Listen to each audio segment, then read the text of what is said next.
அடுத்தது, ஒருத்தருக்கு கால் வீக்கம் இருக்குன்னா, எப்போதும் மருத்துவரை அணுக வேண்டாம். அத பத்தி பார்க்கலாம். இல்ல பெரும்பாலானோர் கால் வீக்கம் இருக்கும்போது, ரெஸ்ட் எடுக்கும்போது 1 ஆர் 2 டேஸ்ல கால் வீக்கம் அதே சரியாயிரும். ஆனா அப்படி இல்லாம, கன்டினியூஸா கால் வீக்கம் இருந்துகிட்டே இருந்தனாலும், உங்க மருத்துவர அணுகி செக் பண்ணிக்கிறது நல்லது. மேலும் கால் வீக்கம் இருக்கும்போது, அந்த இடத்துல வந்து ரெட்னஸ் சிகப்பா இருக்கிறது, அதேமாரி கை வச்சு பார்க்கும்போது சூடா இருக்கு, வார்ம்த்தா இருக்கிறது, அந்த இடத்துல வந்து பெயின், அந்த டெண்டர்னஸ் இருக்கிறது, மேலும் வந்து அந்த இடத்துல ஸ்கின் டிஸ்கலரேஷன், அந்த பிளாக்கிஷ் டிஸ்கலரேஷன் அந்த மாரி இருந்தனாலும், காலம் தாழ்த்தாம உடனே வந்து உங்க மருத்துவர அணுகி, செக் பண்ணிட்டு அதுக்குரிய சிகிச்சை எடுத்துக்கொள்வது நல்லது. அடுத்து, கால் வீக்கம் வராம இருக்குன்னா, நம்ம பின்பற்ற வேண்டிய வழிமுறைகள் என்னென்ன அத பத்தி பார்க்கலாம். அதில ஃபர்ஸ்ட்டு வந்து நம்ம ரொம்ப நேரம் கால கீழ தொங்க போட்டு உட்காரக்கூடாது.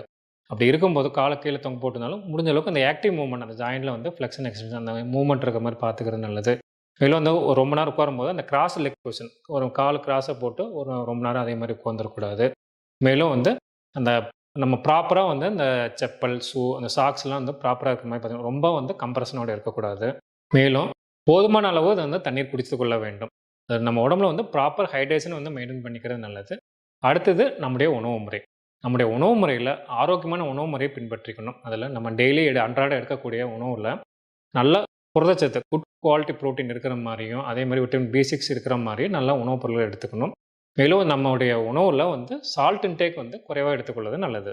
மேலும் அந்த கால் வீக்கம் இருக்கிறவங்க ஆரோக்கியமான உடல் எடையை மெயின்டெயின் பண்ணிக்கணும். அதே மாரி அந்த ரொம்ப நேரம் கால் கீழ தொங்க போட்டு உட்கார்ற மாரி இருந்துச்சுன்னா, நம்ம வந்து எவரி 30 மினிட்ஸ்க்கு ஒருக்கா நம்ம கால் மூவ்மெண்ட் நல்லா இருக்கிற மாரி பார்த்துக்கணும். ஆக்டிவ் மூவ்மெண்ட் இருக்கிற மாரி பார்த்துக்கணும். அதே மாரி ரொம்ப நேரம் நிக்கிற மாரி இருந்துச்சுன்னா, அதுக்கான கம்ப்ரஷன் ஸ்டாக்ஸ்லாம் இருக்கு. அது உங்க மருத்துவரோட ஆலோசனைப்படி வந்து அத போட்டுக்கலாம்.